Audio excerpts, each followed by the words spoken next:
Just as we've seen with Capcom Digital Collection, or Cubed, compilations of several XBLA offerings on one disc, it can be an effective way to get products that you've already developed on the shelves to get more attention. So Konami jammed together 3 of their own offerings in an appeal to the days of physical media: Frogger, Super Contra, and Castlevania Symphony of the Night. All 3 received remakes from their original versions, courtesy of Digital Eclipse, who you may remember from the Capcom Classics series I recently churned my way through. Visual upgrades abound, though by upgrades they usually mean smoothing effects and maybe some more impressive explosions. Frogger, the oldest of the 3 games, offers only the new style visuals and audio instead of having an option for the original.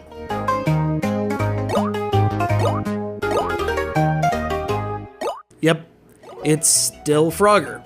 Super Contra at least gives you the option, but, as I mentioned in my review of the game proper, is based on the original arcade version rather than the more familiar Super C for the NES.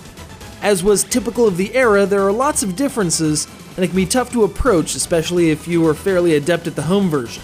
Granted, adept at the home version, as it applies to Contra games, usually means capable of punching in up, down, left, right, BA at intervals, a capacity which, to my research, isn't available in this arcade version.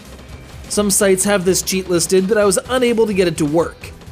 So you go through with limited lives and limited continues, and unless you've memorized enemy locations, you're gonna have significant difficulty getting anywhere. But hey, at least there's weird blurry effects every time you blow up a hostile. That's gotta count for something.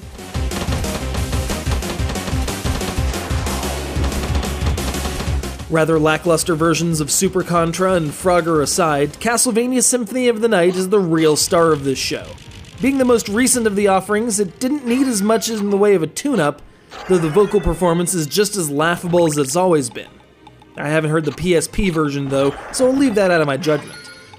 Castlevania is usually $10, and you can get this compilation disc for at most $15 or maybe cheaper, meaning you're basically getting Super Contra and Frogger at a discount.